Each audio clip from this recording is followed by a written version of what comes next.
ఒక్కటి ఇట్లా పట్టుకుంటాను మీరు.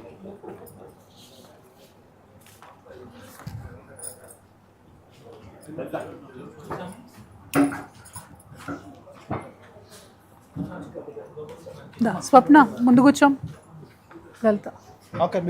ఇంకో చైర్ ఇట్రమ్ ఉంది ఉంది.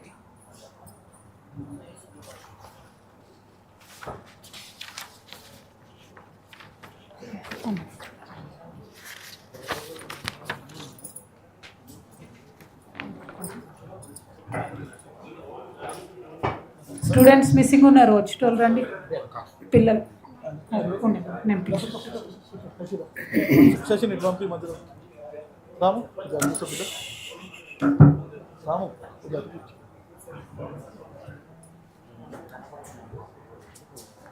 ఎవరో ఒకరు కూర్చోండి అయి తొందర.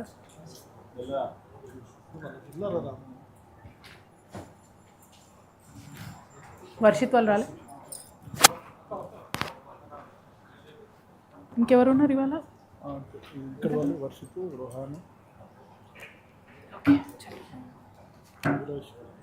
జై తెలంగాణ. ప్రెస్ మిత్రులందరికీ హృదయపూర్వకంగా నమస్కారాలు. చాలా కొంచెం సమయం కాలాతీతం అయిపోయింది, క్షమించాలి. మేడ్చల్ మల్కాజ్గిరి జిల్లా జాగృతి జనంబాట కార్యక్రమంలో భాగంగా మరి ఉప్పల్ నుండి మా పర్యటన ప్రారంభించినాం. ఉప్పల్, మల్కాజ్గిరి, కుత్బుల్లాపూర్, మేడ్చల్ నియోజకవర్గాలు చేసుకుంటూ ఇవాళ కూకట్పల్లిలో మా పర్యటన సాగుతూ ఉంది. ఇంకా 1, 2, 3 కార్యక్రమాలు ఇంకా ఉన్నాయి.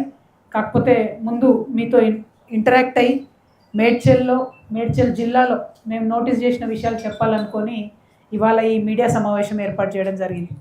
ప్రధానంగా మనకు మేడ్చల్ కొత్త జిల్లా 2016లో ఏర్పాటు చేస్తే దాదాపు 14 మండలాలతో ఏర్పాటైంది. ఆ తర్వాత 3 చింతలపల్లి సపరేట్గా ఒక మండలం అవడంతో 15 మండలాలతోని మరి ఏర్పాటైంది. ఆ తర్వాత కొంచెం మేడ్చల్ జిల్లాలో కొంచెం ఎల్బీ నగర్, కొంచెం షేర్లింగంపల్లి కూడా కలుస్తుంది.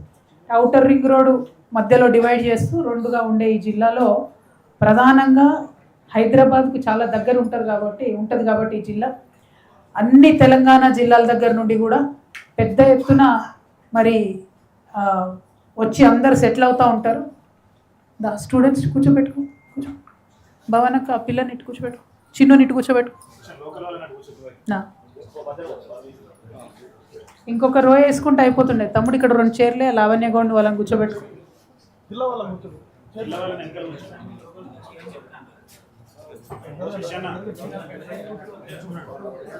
సాజన్ ఇంకో 2 చైర్లు ఇక్కడ వేస్తే, లావణ్య బండారు కూడా ఇక్కడ ఉంది.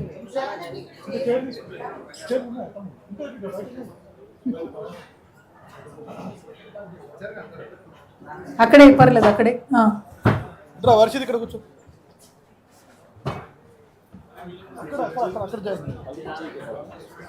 అటోగలు ఇటోగలు అట్లా వచ్చి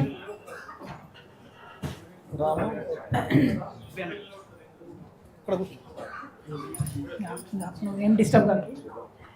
అయితే కూర్చొచ్చిన అభిలాష్ తొందరగా పక్కచారు. అయితే ఈ మొత్తం జిల్లాలో కూడా జనసాంద్రత చాలా ఎక్కువ ఉంది.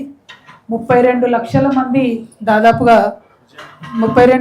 మంది దాదాపుగా ఈ జిల్లాలో ఉంటున్నట్టుగా సమాచారం. అంటే ఎప్పుడో 2014లో జరిగినటువంటి సెన్సెస్, 2011లో జరిగినటువంటి సెన్సెస్తో చూసుకుంటే తక్కువ జనాభాలా కనబడ్డా కూడా 2014 మనం చేసిన, అంతకుముందు కేసీఆర్ గారు చేసిన సమగ్ర కుటుంబ సర్వే తర్వాత పెరిగిన జనాభా మొత్తం పోల్చుకుంటే అందాజా ఇప్పుడు 32 లక్షల మంది ఉండొచ్చు ఈ జిల్లాలో అని తెలుస్తున్నది.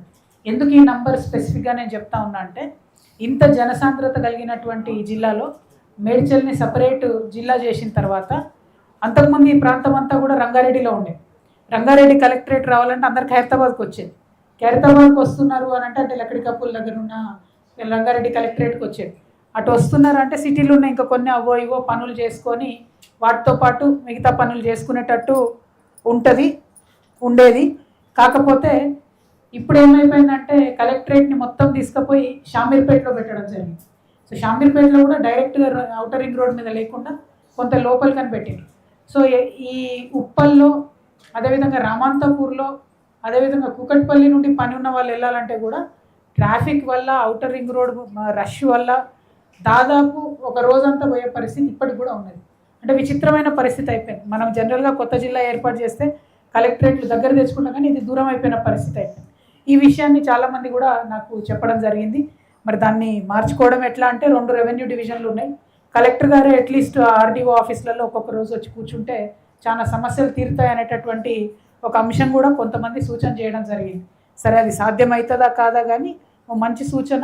ప్రజలు స్పష్టంగా పడుతున్నటువంటి ఇబ్బంది గురించి తెలిసింది. ఎందుకంటే ప్రజావాణి పెట్టినా ఇంకోటి పెట్టినా అందరూ కూడా అక్కడ దాకా పోవాల్సి వస్తుంది కాబట్టి ఆ ఇబ్బంది ఉందని చెప్తున్నారు.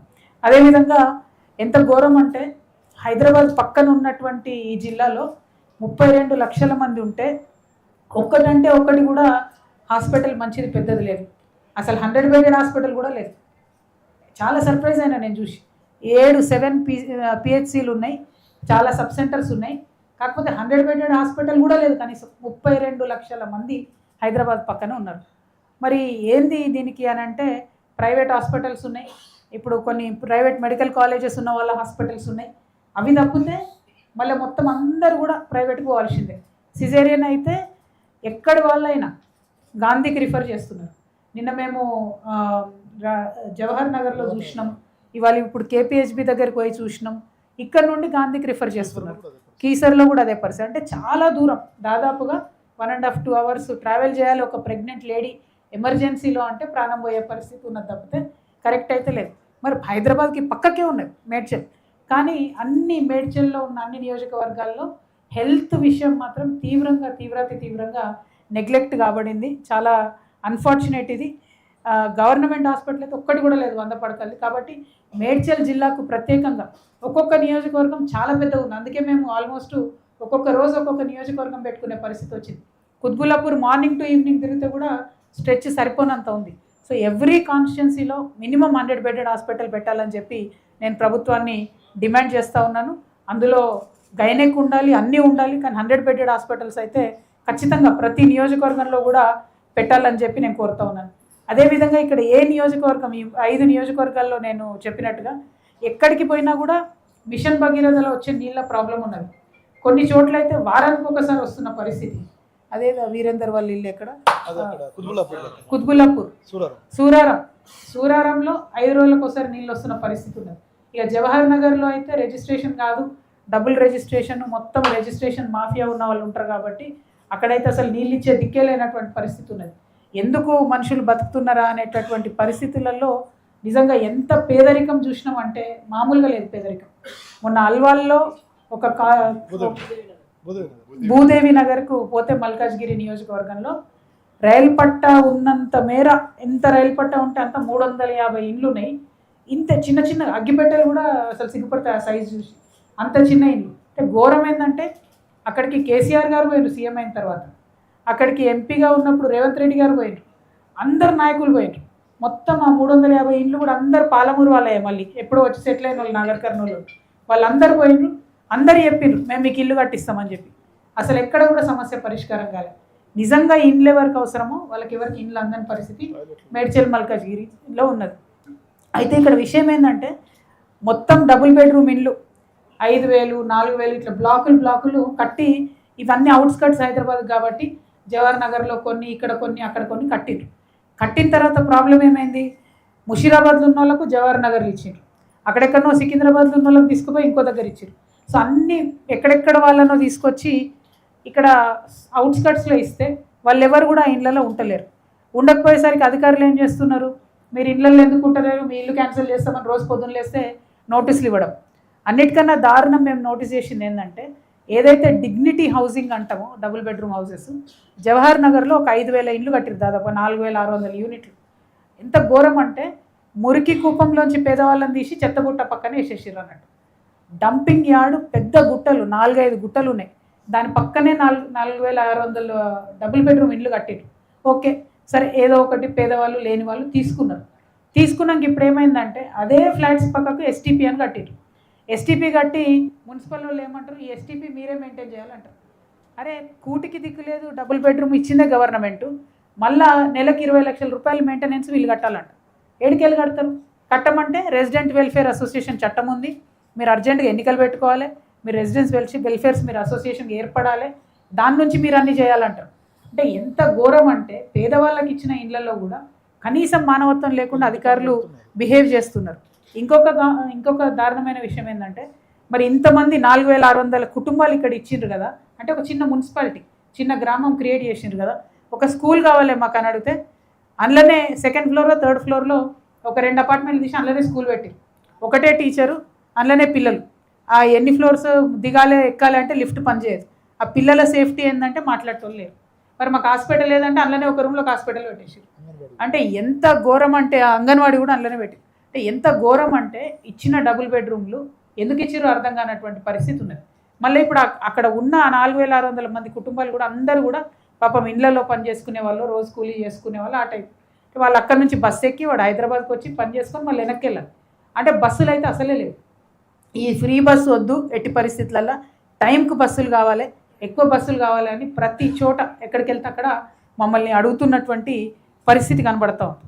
అయితే ఇక ఒక్కొక్క చోట అంటే మనం ఈ జిల్లా గురించి ఎంత గొప్ప జిల్లా అంటే నిజంగా బల్క్ డ్రగ్ ఇండస్ట్రీ ఉంది, ఫార్మసీ ఉంది, కన్స్ట్రక్షన్ ఇండస్ట్రీస్ ఉన్నాయి, ఎన్ఎఫ్ఎల్ ఉంది, ఈసీఐఎల్ ఉంది, హెచ్ఏఎల్ ఉంది, సిసిఎంబి ఉంది, ఎన్జిఆర్ఐ ఉంది, బిఎల్ ఉంది, ఎన్ఆర్ఎస్ఏ ఉంది, డుండిగల్ ఎయిర్ ఫోర్స్ అకాడమీ ఉంది.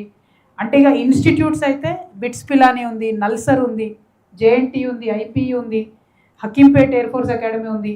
ఇవన్నీ ఉండగా కూడా కనీసం బస్సులు లేవంటే అసలు కనీసం బస్సులు లేవు. రోడ్లు అయితే ఎంత దారుణంగా ఉన్నాయంటే మేడ్చల్ మల్కాజ్గిరిలో మేము ఆదిలాబాద్ పోయినప్పుడు అనుకున్నాం, ఆ తర్వాత జుక్కలు పోయినప్పుడు అనుకున్నాం ఎక్కడున్నాం రా నాయన మనం ఎన్నో శతాబ్దీలు ఉన్నామని. మళ్ళీ నిన్న మేడ్చల్ చూసినప్పుడు కూడా అదే ఫీలింగ్ వచ్చింది. 2 ఫీట్ల పొడుగు గొయ్యిలు, భయంకరమైన పరిస్థితి. మరి అడిగి నాయకులు పోతలేరా వస్తలేరా నాకు నిజంగా అర్థమవుతలేదు. దీని మీద మాత్రం ప్రభుత్వం ప్రత్యేక దృష్టి పెట్టాలి. ఇంకోటి ఏమైందంటే మేడ్చల్ అంతా కూడా ఎడ్యుకేషన్ హబ్, ఎడ్యుకేషన్ మాఫియా తయారైంది. 250 పైచీలకు డిగ్రీ కాలేజీలు, 250 పైచీలకు ప్రైవేట్ ఇంజనీరింగ్ కాలేజీలు ఉన్నాయి. అంటే వాళ్ళ బస్సులు, వాళ్ళ పిల్లలు, ఆ పోయేది వచ్చేది, ఆ రష్, ఆ ఫీజులు, యూ కెన్ ఇమాజిన్ దీంతో ఎంత క్రౌడ్ పెరుగుతుంది. మరి ఇంత క్రౌడ్ పెరిగినప్పుడు ప్రభుత్వం ఏం చేస్తుంది? రోడ్లకు సంబంధించి కానీ ఏది కానీ, అంటే నేను ఒక్క ప్రభుత్వాన్ని బ్లేమ్ చేస్తలేను, ఎవరైనా కూడా అదే పరిస్థితి ఉన్నది. ఇంకా గమ్మత్ ఏంటంటే మొత్తం అంతకుముందు బీఆర్ఎస్ ఉన్నప్పుడే దాదాపు 91% మున్సిపల్ అయిపోయింది. ఇప్పుడు మొత్తానికి మున్సిపల్ అయిపోయింది.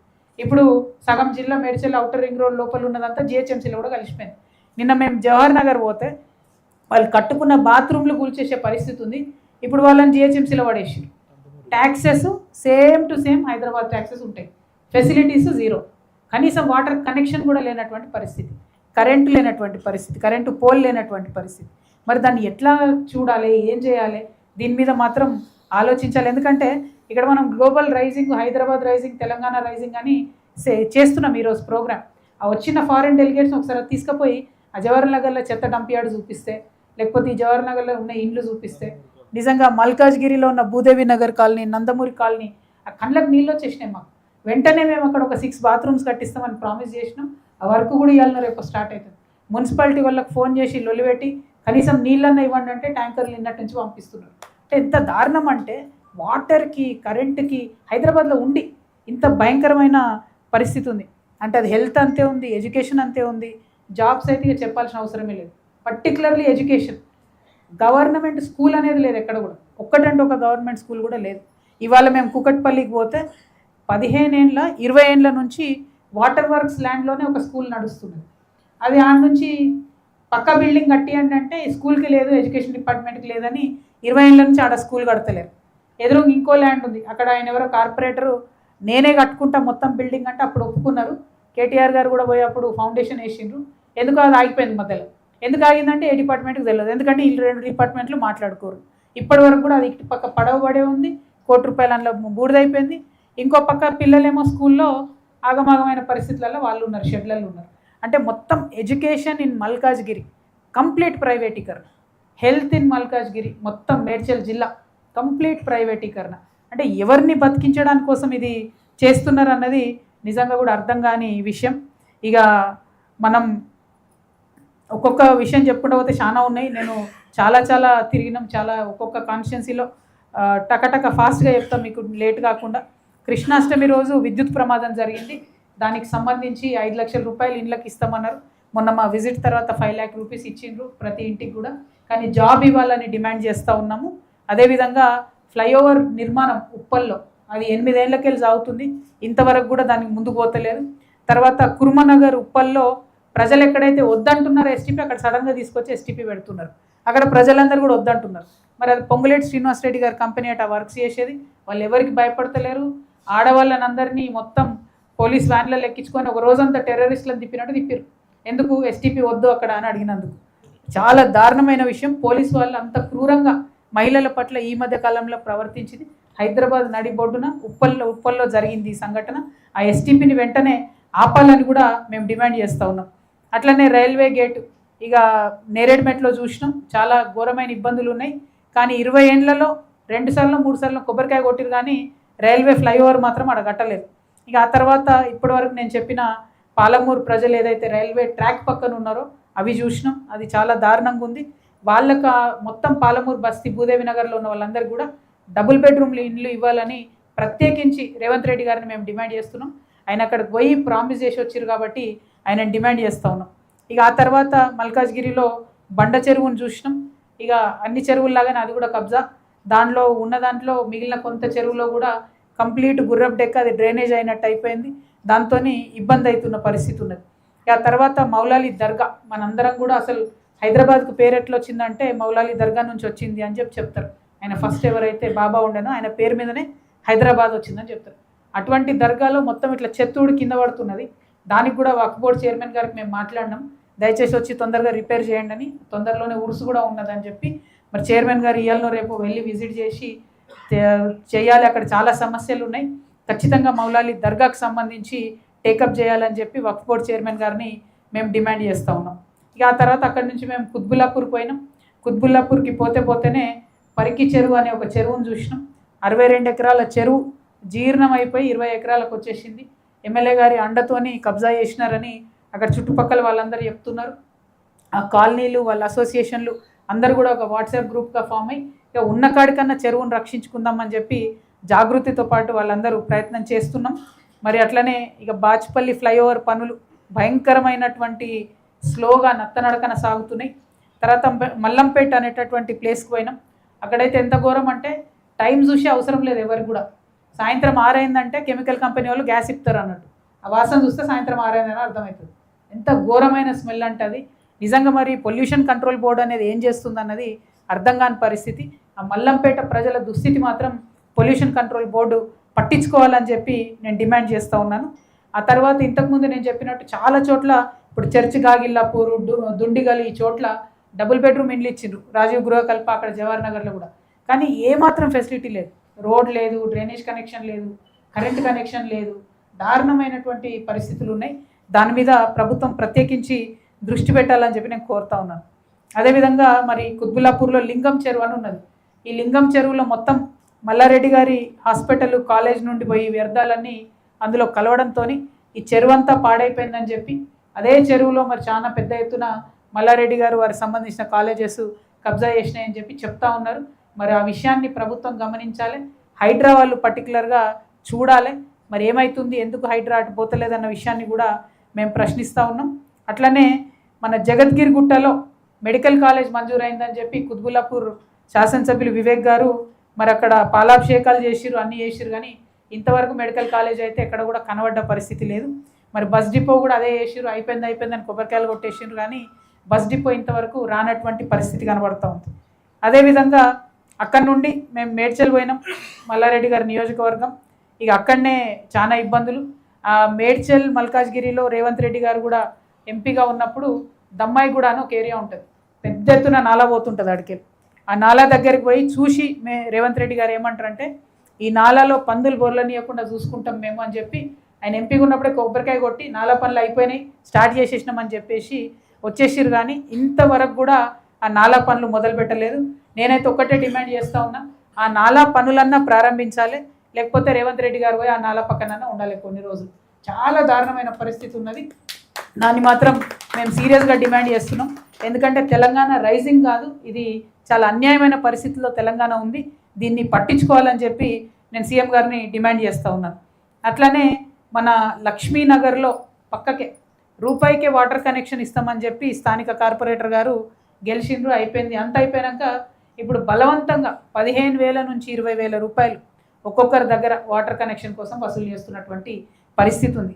ఇది ఒక్క కాలనీ కాదు, హైదరాబాద్లో అనేక చోట్ల మేము ఎక్కడెక్కడ తిరిగితే మేడ్చల్లో అనేక చోట్ల ఇది కనిపించింది. కాబట్టి దీని మీద మేడ్చల్ కలెక్టర్ గారు ప్రత్యేక దృష్టి పెట్టాలని చెప్పి మేము డిమాండ్ చేస్తూ ఉన్నాం.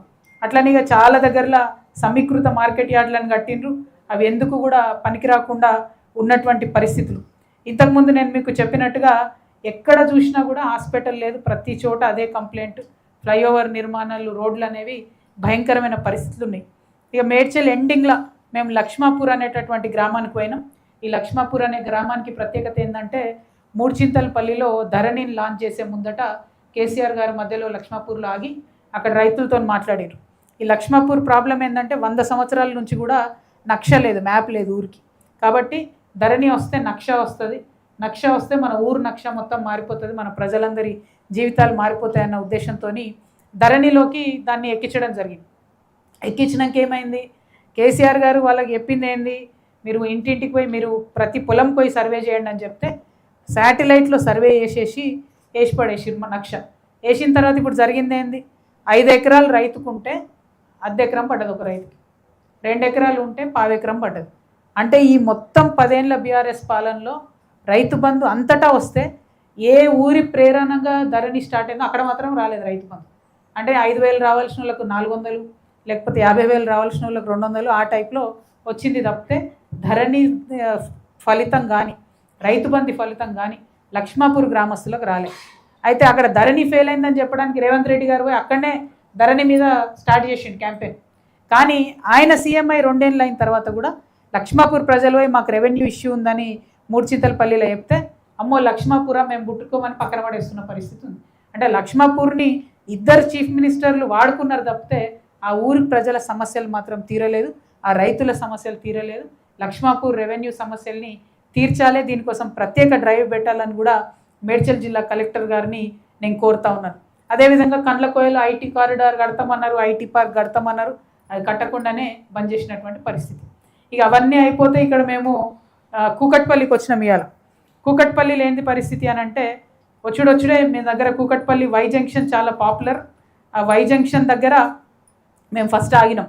అక్కడ ఏంది పరిస్థితి అంటే ఈ మొత్తం కూకట్పల్లిలో 2,000 కోట్ల భూములు ఇప్పటివరకే గవర్నమెంట్ అమ్ముకున్నది. కానీ ఒక్కటంటే ఒక్క రూపాయి కూడా కూకట్పల్లి నియోజకవర్గ అభివృద్ధికి మాత్రం ఇవ్వలేదు గవర్నమెంట్. అందులో పర్టికులర్గా ఏంది, ఈ వై జంక్షన్ దగ్గర ఒక 15 ఎకరాల ల్యాండ్ ఉన్నది. సర్వే నంబరు 121 నుంచి 141 వరకు, అట్లనే 146, 47, 151 నుంచి 157 వరకు ఈ సర్వే నంబర్స్ అన్ని కలిపితే ఒక 15 ఎకరాల భూమి ఉంటుంది. దీన్ని వేలం వేద్దామని 2 సార్లు ప్రయత్నం చేస్తే దానికి ఏం రెస్పాన్స్ రాలేదు. కానీ అక్కడ స్థానికులు, కూకట్పల్లి స్థానికులు కోరేది ఏంటంటే ఖచ్చితంగా ఇక్కడ కనీసం ఒక స్టేడియం కట్టండి. మొత్తం ఏషియాలో అతిపెద్ద హౌసింగ్ బోర్డు ఉన్నటువంటి కూకట్పల్లిలో పిల్లలు ఆడుకోవడానికి కానీ పార్క్ కానీ రిక్రియేషన్ కానీ లేనటువంటి పరిస్థితి ఉంది. ఇక్కడ భూములు అమ్ముకొని మీరు ఇంకెవరికో ఇస్తున్నారు కాబట్టి ఇక్కడ ప్రజల సౌకర్యార్థం పార్కు ప్లస్ స్టేడియం కట్టాలని చెప్పి ఇక్కడ ప్రజలు డిమాండ్ చేస్తూ ఉన్నారు. అదేవిధంగా కూకట్పల్లి మెట్రో మాల్ వెనకాల బిఆర్ అంబేద్కర్ పార్క్ వద్ద సర్వే నంబర్ 155లో దాయార్గూడకు చెందిన ఎస్సీలు గుడిసెలు వేసుకొని జీవనం సాగిస్తుండే. వాళ్ళని 1984 నుంచి కూడా ఉన్నారు. కానీ హైడ్రా వాళ్ళు వచ్చి సడన్గా వాళ్ళని బీకేసి ఫెన్సింగ్లు వేసేసారు. ఎందుకు వేసారు అంటే చెప్పరు, ఎందుకంటే పేదవాళ్ళు కాబట్టి దళితులు కాబట్టి పీక్ అవతల పడేస్తారు, కానీ మిగతా వాళ్ళలాగా ముట్టుకోరు. ఇదే కూకట్పల్లిలో నేను ఇంకొక ఎగ్జాంపుల్ చెప్తాను మీకు. రంగదాముని చెరువు కట్ట అని ఒకటి ఉంది. ఆ రంగదాముని చెరువు కట్టను తొలిచి ఒక కంపెనీ మకుటా తరంగట ఒక కంపెనీ ఓ పెద్ద రియల్ ఎస్టేట్ వెంచర్ వేసారు. ఒక్కొక్క ఫ్లాట్ 2 నుంచి 3 కోట్లకు అమ్ముకుంటారు. దాన్ని మాత్రం హైదరాబాద్ చూడరు, అసలు దాని దిక్కు మాత్రం హైదరాబాద్ పోనేవారు. ఎందుకంటే దాని వెనుక పెద్ద పెద్ద పేర్లు ఉన్నాయి. ఇక పేర్లు చెప్తే నన్ను బదనాం చేస్తారు, మళ్ళీ వీళ్ళ పేరు చెప్పింది వాళ్ళ పేరు చెప్పిందని. కానీ ఆ పేర్లు మకుటా తరంగ అనేది కంపెనీ పేర్లు మీరు తెలుసుకోండి. వాళ్ళని మాత్రం ముట్టుకుంటలేరు. నేను ఆ కంపెనీ ఫోటోతో సహా వెంచర్ ఫోటోతో సహా హైడ్రా కంప్లైంట్ చేస్తాను. హైడ్రా యాక్షన్ తీసుకోకపోతే ఖచ్చితంగా హైడ్రా పెద్దవాళ్ళని ప్రొటెక్ట్ చేస్తుంది అని అనుకోవాల్సి వస్తుంది. ఎందుకంటే లిటరలీ ఆ తూముని తొలిచి రిటైనింగ్ వాల్ కట్టి అందులోకి వెళ్ళి వెంచర్ వేసారు. ఎంత ధైర్యం ఉండాలి? వెంచర్ వేయడానికి, చెరువును అట్లా తీసుకోవడానికి. సో డెఫినెట్గా దీని మీద హైడ్రా చర్యలు తీసుకోవాలని చెప్పి నేను కోరుతా ఉన్నాను. అదేవిధంగా మన కూకట్పల్లి వై జంక్షన్లో భయంకరమైన ట్రాఫిక్. మేము ఇలా రాంగా పోంగా ప్రోగ్రామ్ కూడా అర్ధగంట ఆగినాం. ఇక జేఎన్టీ దగ్గర అయితే పరిస్థితి మరీ దారుణం. జేఎన్టీయూ టు ప్రగతి నగర్ పోయేది ఇక ఎట్లయిపోయిందంటే, మేము ఒకప్పుడు బాచ్పల్లి ఇంజనీరింగ్ చేసినప్పుడైతే లారీలు ఎక్కిపోయేది, బస్సు కూడా పోకపోతుండే అటు సైడ్. ఇప్పుడు పరిస్థితి ఏంటి అని అంటే అసలు అక్కడి నుంచి మొదలు పెడితే హైటెక్ సిటీ దాకా వేల వెహికల్లు, వేల మంది ట్రావెల్, చాలా చాలా ఎక్కువ స్ట్రెస్ ఉంది. పైగా మధ్యలో జేఎన్టీ ఉంది. జేఎన్టీ పిల్లలు కూడా 2-3 ఈ మధ్య యాక్సిడెంట్ అయింది. జేఎన్టీయూ కాలేజ్కి ఏంటంటే పరిస్థితి అయితే మెట్రో సౌకర్యంగా లేదు, అయితే బస్ స్టాండ్ సౌకర్యంగా లేదు. బస్ స్టాండ్స్ డివైడెడ్ ఉన్నాయి, మెట్రో డివైడెడ్ ఉంది, ఆ పిల్లలు పోలేని పరిస్థితి ఉన్నది. సో ప్రతి ఒక్కరికి కూడా ఇన్కన్వీనియంట్గా జేఎన్టీయూ సర్కిల్ తయారైంది కాబట్టి దాన్ని మంచిగా చేయాలి, అక్కడ అండర్ పాస్ కావాలని చెప్పి ఒక డిమాండ్ ఉంది. దానికోసం మరి ప్రయత్నం చేయవలసిందిగా కోరుతూ ఉన్నాము. అదేవిధంగా ఇక మన పొలిటికల్గా మరి మీ అందరికీ తెలుసు, ఉప్పలు, మల్కాజ్గిరి, కుత్బులాపూరు, మేడ్చలు, కూకట్పల్లి ఈ నియోజకవర్గాలన్నింటిలో కూడా ఎవరు గెలిచిర్రు? మొత్తం బీటీ బ్యాచ్ గెలిచింది. వాళ్ళు గెలవలే, అందులో వేరే పార్టీలలో గెలిచి బీటీ బ్యాచ్ అంటే తెలుసు కదా, బంగారు తెలంగాణ బ్యాచ్ అన్నట్టు. యూటీ బ్యాచ్ అంటే ఉద్యమం బ్యాచ్. ఉద్యమం బ్యాచ్ గెలవలే ఎవరు, మొత్తం బీటీ బ్యాచ్ గెలిచిర్రు. గెలిచిన వాళ్ళు అంతా ఇళ్ళకి వచ్చిర్రు అన్నట్టు. ఉప్పల్ నియోజకవర్గంలో మొదలంటే షేర్ సుభాష్ రెడ్డి అన్న, అది మన బేతి సుభాష్ రెడ్డి అన్న గెలిచిండు. కానీ మొన్న కాంగ్రెస్లో గెలిచిన ఉప్పల్ ఆయన కూడా కాంగ్రెస్ మనిషి లక్ష్మారెడ్డి లాస్ట్ మినిట్లో వచ్చి టికెట్ తీసుకొని ఆయన గెలిచి. మల్కాజ్గిరిలో అంటే మన మల్లారెడ్డి గారు అందులో టీడీపీలో గెలిచి ఆయన ఇటు వచ్చి. కుత్బులాపూర్లో వివేక్ గారు కూడా టీడీపీలో గెలిచి ఆయన ఇటే వచ్చి. మేడ్చల్లో కూడా same situation, Kukatpally same situation. వీళ్ళందరూ ఏంది అని అంటే ఉద్యమాలు చేసినటువంటి ప్రతి ఒక్క ప్రజల్ని కూడా అనగదొక్కి కంప్లీట్గా ఈ బంగారు తెలంగాణ బ్యాచ్ మొత్తం మేడ్చల్లో ఎందుకు వచ్చిరు వీళ్ళంటే అభివృద్ధి కోసం రాలే. ఎందుకంటే అభివృద్ధి అనేది ఏడ కనవలే నాకు మేడ్చల్లో తిరుగుతాయి. అంటే పై సోప్ టాప్ మంచిగా ఉంది, 1-2 పెద్ద రోడ్లు ఉంటాయి, దాని చుట్టూ అన్ని ఇంటర్నేషనల్ బ్రాండ్స్ ఉంటాయి, ఓకే. వెనుక చూస్తే మాత్రం గల్లీలల్లా భయంకరమైన పరిస్థితి. ఎందుకు వచ్చింది వీళ్ళు, ఎందుకు వచ్చిరు ఈ బీటీ బ్యాచ్? తెలంగాణ డెవలప్ చేయడానికి వచ్చినోడు ఎవరు ఇట్లా ఉండరు. మరి 10 ఏళ్ళల్లో చాలా డెవలప్ చేసి ఉండొచ్చు. ఎందుకు వచ్చిరంటే చెరువుల కోసం, భూముల కోసం, పవర్ కోసం వచ్చిరు. వచ్చి ప్రతి ఒక్కరు, ఇప్పుడు నేను చెప్పిన ప్రతి ఒక్క ఎమ్మెల్యే గారు స్థానికంగా చెరువుల కబ్జా, భూముల కబ్జా. ఇక నేను ఎన్ని చెప్పాలి డీటెయిల్స్ చెప్దామంటే భయంకరమైన పరిస్థితి ఉంది. ఇక్కడ మొత్తం కుత్బులాపూర్ని అయితే కబ్జాలపూర్ అని పెట్టేసారు. కూకట్పల్లి మొత్తం బ్లూ షీట్స్, ఎక్కడ చూడు బ్లూ షీట్సే. ఏం బ్లూ షీట్స్ ఏందో అర్థమే కావు, అన్ని బ్లూ షీట్స్ ఉన్నాయి ఎక్కడ చూస్తే అక్కడ. కానీ ఇన్ని ప్రైవేట్గా ఇంత డెవలప్ అయిన వీళ్ళు తప్పితే ఎక్కడ ఒక గవర్నమెంట్ హాస్పిటల్ లేదు. ఒక 100 పడకల హాస్పిటల్ ఇంత 32 లక్షల మందికి ఏ ఒక్క నియోజకవర్గంలో లేదు. నిజంగా నాకు ఆశ్చర్యం అనిపిస్తుంది. నేను నవ్వుకుంటున్నాను, నేను అక్కడెక్కడ ఆదిలాబాద్ పోయి అభివృద్ధి జరగలేదు అనుకుంటున్నా. మేడ్చల్ లేనిది ఇట్లా పరిస్థితి ఉందని. గమ్మత్ ఏంటంటే 6 అడుగుల బుల్లెట్ హెల్త్ మినిస్టర్, ఆయన ఎక్కడ కట్టలే మరి 100 పడకల hospital. IT minister, de facto chief minister KTR గారు, ఆయన మొత్తం అసలు అర్బన్ ఏరియా అంతా మొత్తం అద్భుతంగా చేసేసిన మున్సిపాలిటీ అన్నారు. ఏం అద్భుతమైంది అసలు? మేడ్చల్ చూస్తే తెలుస్తుంది ఏం అద్భుతమైంది, ఏం అభివృద్ధి అయిందో. ప్రజలకు మాత్రం లాభం కాలే. అక్కడనో 1-2 సీసీ రోడ్లు వేసారు, కానీ అన్ని సేమ్ ప్రాబ్లమ్స్. రిజిస్ట్రేషన్స్ ప్రాబ్లమ్స్ అట్లే ఉన్నాయి, నల్లా ప్రాబ్లమ్స్ అట్లనే ఉన్నాయి, నాలా ప్రాబ్లమ్స్ అట్లనే ఉన్నాయి. మరి ఏం అభివృద్ధి? అభివృద్ధి అంటే ఏంది? లైట్లు, రోడ్లు, ఇంటర్నేషనల్ బ్రాండ్లు, ఇంతేనా? మరి జనంకి ఏమైనా ఏం లేదా? దోమలు బుక్కుతున్నారు నిజంగా. దమ్మాయిగూడలో చూస్తేనైతే జనాలు ఘోరమైన పరిస్థితి ఉంది. ఈ ఇద్దరు కూడా మొత్తం చాలా చాలా డెవలప్ చేసినామని చెప్పుకునే బీఆర్ఎస్లో కూడా మేడ్చల్ అయితే అభివృద్ధి కాలేదు. కాంగ్రెస్ వచ్చినాక ఇక పెనంలోకి వెళ్ళి పొయ్యిల పడ్డ పరిస్థితి అయింది. ఆ మాత్రం అంతో ఇంతో జరిగింది కూడా కాంగ్రెస్ వచ్చినాక. మొత్తానికంటే మొత్తం కూడా అసలు ప్రజలకు కన్సర్న్ లేకుండా పోయింది. ఆ మాత్రం ఉన్న 5-6 హాస్పిటళ్ళలో కూడా సూది ఉంటే దూది లేదు, దూది ఉంటే సూది లేదన్న పరిస్థితి ఉన్నది తప్పితే ఘోరమైన పరిస్థితి అయిపోయింది. సో దయచేసి నేను మేడ్చల్ జిల్లా ప్రజలను కోరేది ఒకటే, మీరు మనకు కావాల్సినటువంటి మౌలిక వసతుల కోసం డెఫినెట్గా నడుం బిగించి పోరాటం చేయకపోతే ఎవరు పట్టించుకోరు. మీరంతా బిజీగా ఉంటారు మాకు తెలుసు. అందరు పాపం హైదరాబాద్కి రావాలి, ఉద్యోగాలు చేయాలి, పోవాలి. అందరు పేద ప్రజలే, డిపెండెంట్గా ఉన్నటువంటి ప్రజలు అర్బన్ అయిపోయారు. ఇప్పుడు జిహెచ్ఎంసీ అయిపోయారు, ఇంకా ఘోరం అవుతుంది మీ పరిస్థితి. మౌలిక వసతుల కోసం మాత్రం పోరాటం చేద్దాం. జాగృతి మీ పక్షాన నిలబడుతుంది. ఖచ్చితంగా ప్రతి కాన్స్టిట్యున్సీలో ఒక 100 పడకల హాస్పిటల్ కోసం ప్రయత్నం చేస్తాం. ప్రతి చోట కూడా గవర్నమెంట్ పాఠశాలల కోసం, గవర్నమెంట్ కళాశాలల కోసం ప్రయత్నం చేస్తాం. ఇన్ఫ్రాస్ట్రక్చర్ కోసం ప్రయత్నం చేస్తాం. ట్రాఫిక్ కొంచెం తగ్గడానికి ప్రయత్నం చేస్తాం. రోడ్లలో గుంతలు పోవడానికి ప్రయత్నం చేస్తాం. అన్నిటికన్నా ఎక్కువ జవహర్ నగర్లో ఏదైతే డంప్ యార్డ్ ఉందో అది రిమూవ్ చేయడానికి ప్రయత్నం చేస్తాం. దానికోసం చాలా పెద్ద ఎత్తున ప్రజలు అక్కడ పోరాటం చేస్తున్నారు. ఆ మొత్తం 300 ఎకరాలలో వేల మంది ప్రజలు ఉన్నారు. ఒక్కరికంటే ఒక్కడికి కూడా పట్టా ఇల్లు లేనటువంటి పరిస్థితి ఉంది. అంటే కనీస భద్రత, ఒక సేఫ్టీ సెక్యూరిటీ కూడా లేనటువంటి పరిస్థితి ఉంది. ఇక రేవంత్ రెడ్డి గారు మల్కాజ్గిరి ఎంపీ ఉండే, ఆయనకి ఇవన్నీ తెలుసు ప్రాబ్లమ్స్. ఇవాళ ఆయన ముఖ్యమంత్రి ఆయన గనక ఈ ముఖ్యమంత్రిగా ఉండి కూడా మేడ్చల్ జిల్లాను పట్టించుకోకపోతే చరిత్ర ఆయనను క్షమించదు. అన్ని సమస్యలు తెలిసి దగ్గరుండి తెలిసిన అతను. అదేవిధంగా రాజేంద్ర అన్న, ఈటల రాజేంద్ర అన్న ఎంపీగా ఉన్నారు. కానీ ఎన్నో పనులు సెంట్రల్ నుంచి పెండింగ్ ఉన్నప్పటికీ కనీసం ఆయన రెస్పాన్స్ ఇవ్వడం కానీ రావడం పోవడం కానీ జరుగుతలేదని ప్రజలు చెప్పిండ్రు. దయచేసి దాన్ని మార్చుకొని ప్రజల కోసం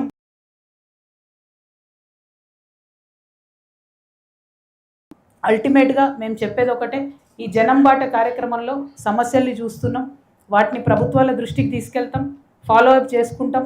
మళ్ళీ మేడ్చల్లో మా కమిటీని పెద్ద ఎత్తున వేసుకొని ఆ కమిటీ ఆధ్వర్యంలో ఇవన్నీ కూడా ఫాలోఅప్ చేసి ప్రజల సమస్యలు కొంత పరిష్కారం చేసే దిశగా ముందుకెళ్తామని చెప్పి తెలియజేస్తున్నాం. అయితే ఇక్కడ ఒక చిన్న విషయం చెప్పాలి మీకు. ఇవాళ మనం ప్రెస్ మీట్ తర్వాత యాక్చువల్లీ మేము ఇక్కడ ఒక ఏరియాకి పోవాలి. ఏం ఏరియా ఇది? ఇందిరానగర్. ఇందిరానగర్ ఏరియాలో పరిస్థితి ఎట్లుందంటే 4 బస్తీలలో ఇది ఫోటో ఏంటంటే చిన్న పాప ఇంటి లోపలికి వచ్చిన డ్రైనేజ్ నీళ్ళని ఎత్తిపోసుకుంటుంది. ఇంటి లోపలికి మొత్తం పక్కనున్న మురుగు నీరు వస్తే అది ఎత్తిపోసుకుంటుంది. ఇందిరానగర్ ఈ 4-5 ఏరియాలు. అయితే ఈ బస్తీ చూసి మేము ఇక్కడ క్లీన్ చేయమని డిమాండ్ చేద్దాం ప్రభుత్వాన్ని అనిపోతే ఇక్కడ ఎమ్మెల్యే గారు కృష్ణారావు గారు మేము ఆడ లంచ్ చేసే టైంలో ఆయన జేసీబీలు వేసుకొని అడిగిపోయాడు.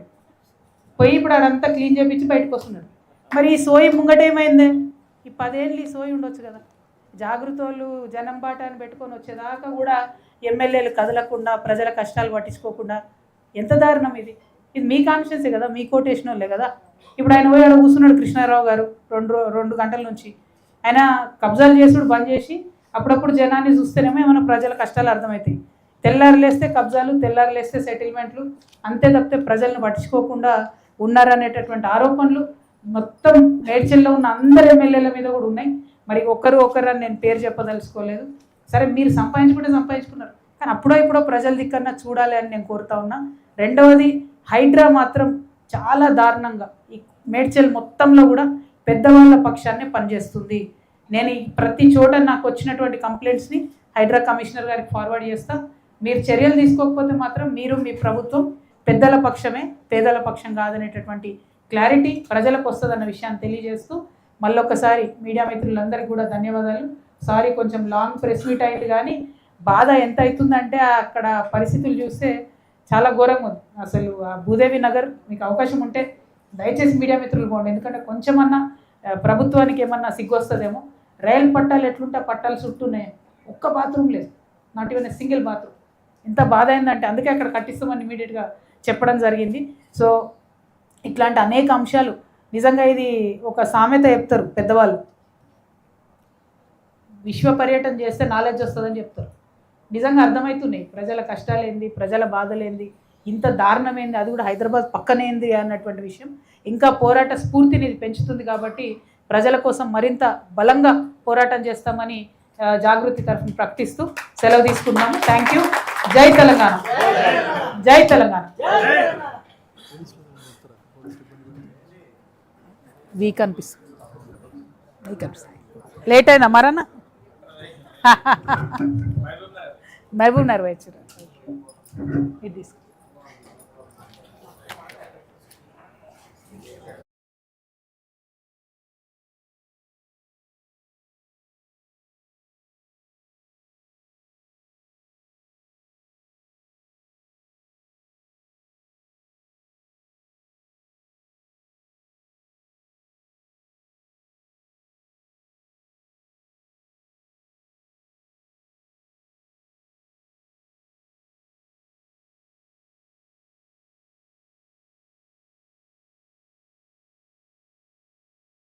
గ్లోబల్ సమ్మిట్ జరుగుతున్నటువంటి సందర్భంలో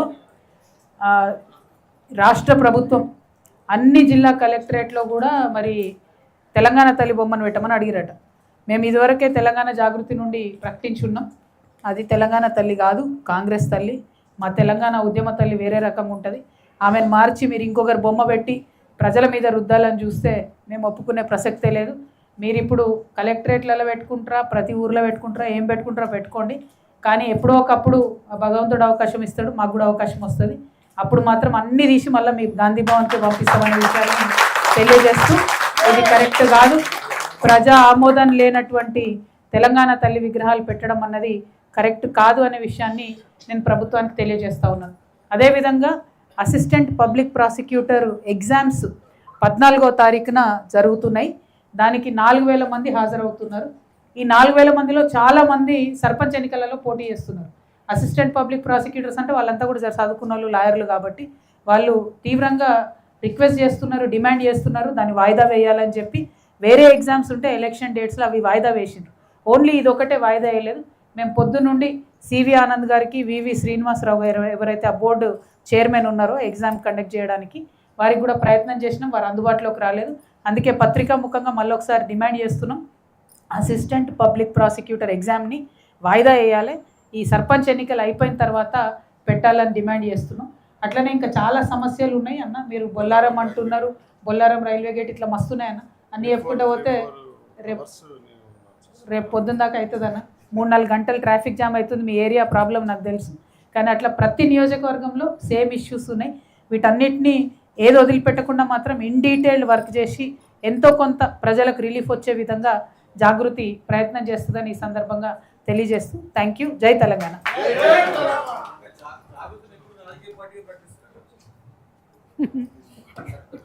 ప్రకటించినప్పుడు మీకే చెప్తానా. Thank you.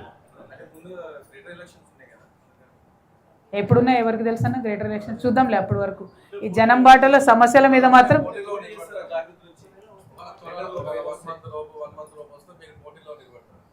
చెప్తాను. ఎప్పుడు వస్తా అప్పుడు చెప్తాం. తొందరేమో వచ్చినప్పుడు. ఇప్పుడే ఊహాజనితమైన ప్రశ్నలు ఇప్పుడెందుకు. కానీ చెప్తున్నా కదా, ఈ పరిస్థితులు వీటి సందర్భాలు చూస్తుంటే మాత్రం ఖచ్చితంగా ఈ రాష్ట్రంలో ఒక ఆల్టర్నేటివ్ పొలిటికల్ ఫోర్స్ అవసరం. రావాల్సిందే. ఎప్పుడు వస్తా తెలియదు నాకు, కానీ రావాల్సిందే.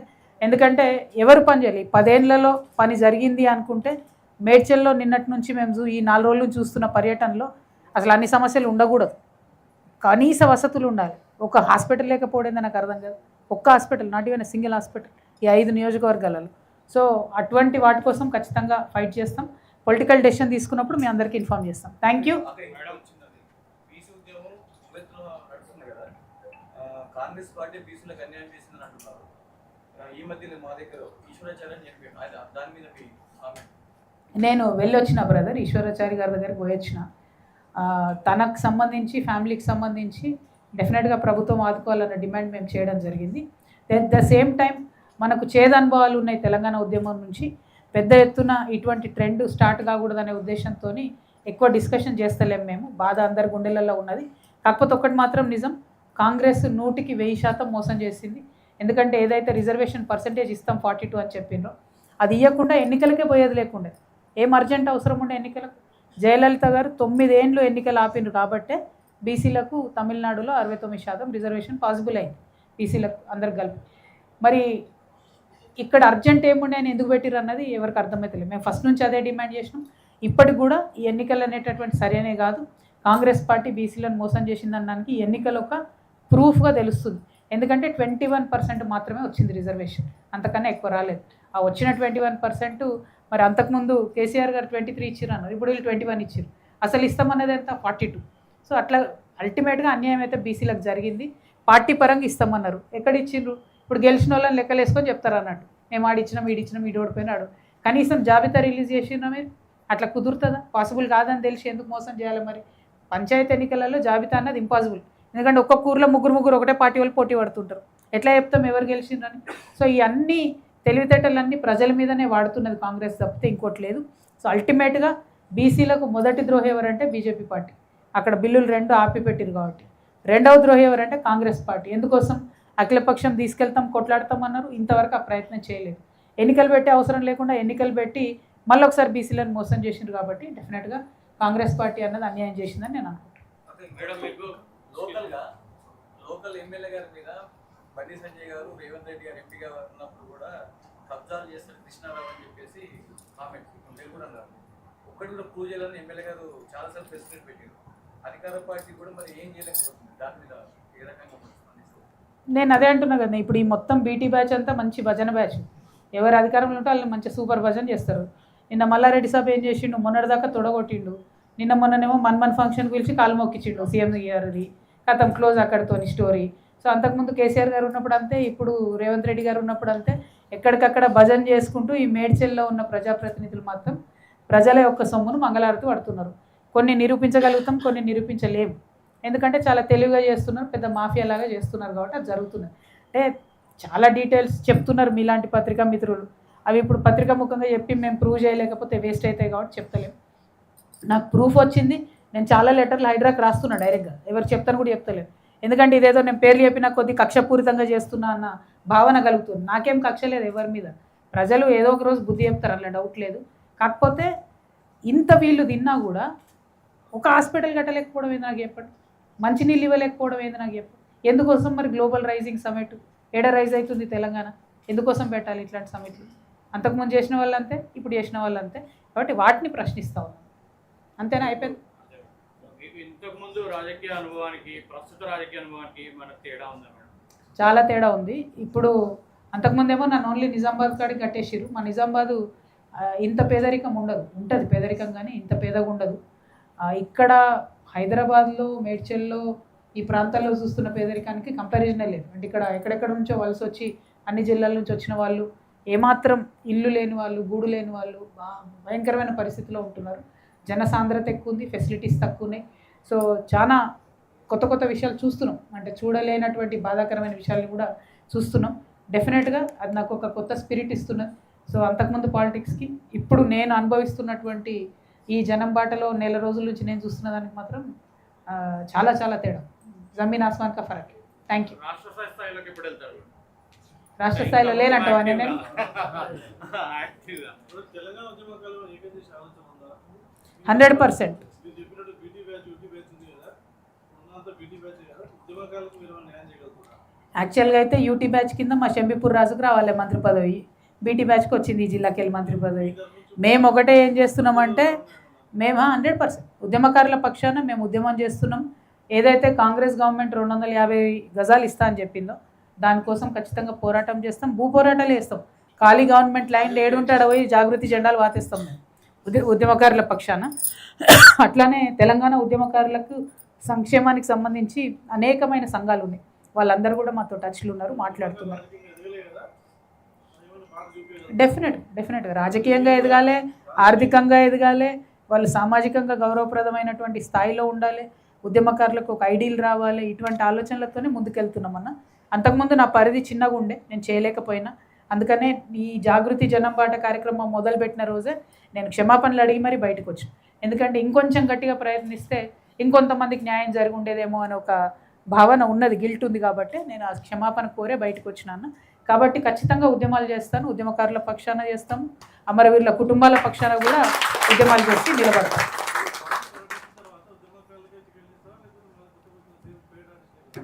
అది పార్టీ ప్రకటించిన తర్వాత అడుగురు క్వశ్చన్, మీరు నన్ను ఇప్పుడు కాదు. Thank you. జై తెలంగాణ.